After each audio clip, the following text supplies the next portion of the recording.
It's Doug Gottlieb Show, CBS Sports Radio. Some of you watched college basketball last night. I said it before, I'll say it again.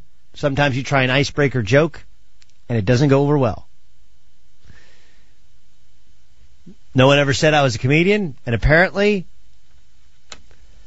I found the right profession, and comedy isn't that profession. Good? We're good.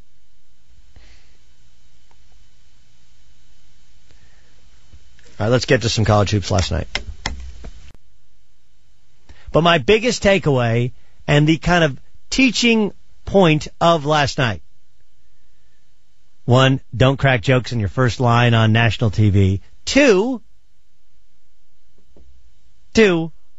most importantly, or secondarily probably is better, defense, rebounding, the ability to shut off the water of the other team. But if you know anything about me, the smartest people in the world learn from others. Relatively intelligent people don't make the same mistake twice. And dummies do the same thing over and over and over again.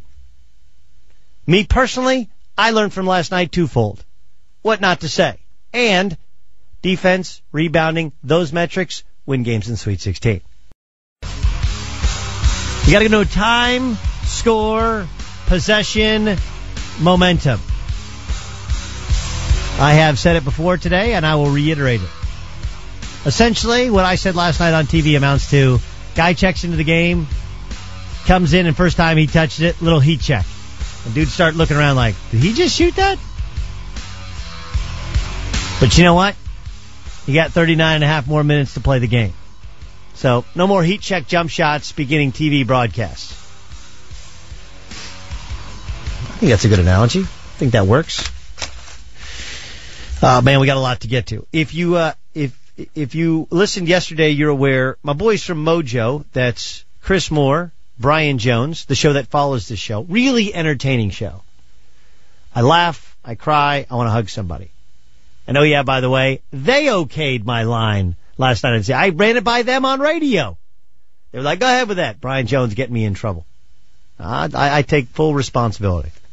What you'll find from me, and I hope you listen to my radio show for a long time, is that I like to think that I'm a bit different. And by different, it's not that I'm trying to be different.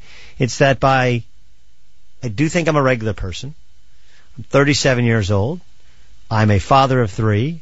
I've been married for, 2000. I've been married for 12 and a half years, almost 13 years.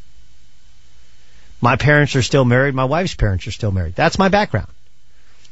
My wife comes from a different background. She's from the sticks of Oklahoma. She's the first one to be college educated in her family. She's got 2 degrees. My parents are both college educated. That's basically my background. I was raised Jewish. She was raised Southern Baptist. But the other part that's different about me is not just the path of my life. Growing up in Southern California, going to Notre Dame, getting in trouble at Notre Dame, to which I've never not been accountable for. But I think 17 years, the statute of limitations has run up. Just saying. Going to Oklahoma State, having 3 incredible years and getting a chance to play in 3 straight NCAA tournaments and Elite 8, and using that to kind of springboard the rest of my life. Played overseas for a while. For 2 years, played in the minor leagues, played in NBA Summer League with the Lakers, and then got into broadcasting. Been in the business for over 10 years on radio and 10 years on TV. But the thing you'll notice that's different about me is not only do I try and be accountable, and I'll say when I'm wrong, I'm okay with laughing at myself and those mistakes. And if you're along for the ride, you'll be like, hey, I know that dude. You know me. You'll know my kids, you'll know my wife, you'll know my family, you know my flaws. Hey, last night my picks were way worse than anything I said on TV. Now, I learned from my past mistakes. That's something you'll learn about me. What was it? What did I say earlier? I'm going to repeat myself. I'm going to become redundant. A word that Charles Barkley used last night with me on TV. You know, really, really smart people learn from other people and don't make the mistakes themselves.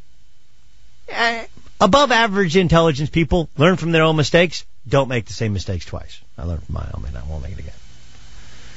Dumb people make the same mistake over and over again, and somebody tweeted this to me. Insanity is making the same mistake over and over again, expecting a different result. So I'll learn from my mistakes. Matchup-wise, I like Michigan. And you know what? I've in addition to learning that smart people, really smart people, learn from other people, other intelligent people say, I don't really know what the answer is. I think Michigan's going to win. So needless to say, last night was a long evening. In addition to pregame, halftime, postgame for 4 games, I had some other stuff going on to which kind of derailed my ability to get a good night's sleep. Honesty is the best policy. Last night, slept 4 hours. So I got up and I thought, you know what, I got to get a good workout. If I get a good workout, capillaries open up, get some oxygen in my lungs, beautiful day in New York City. I'm in New York until Sunday night. I'll feel better about myself. But I didn't feel great. So I cranked open a 5-hour energy, chugged it down. Took about a second, maybe 2 seconds. You know, it only has, 4 calories? No sugar? All natural ingredients? About as much caffeine as a leading cup of premium coffee? But when you've only slept 3 hours, 5-hour energy gives you that pop. Matter of fact, because my 5 hours are up, I'm probably going to take another one before I do TV tonight. 5-hour energy. I get hours of energy now, no crash later.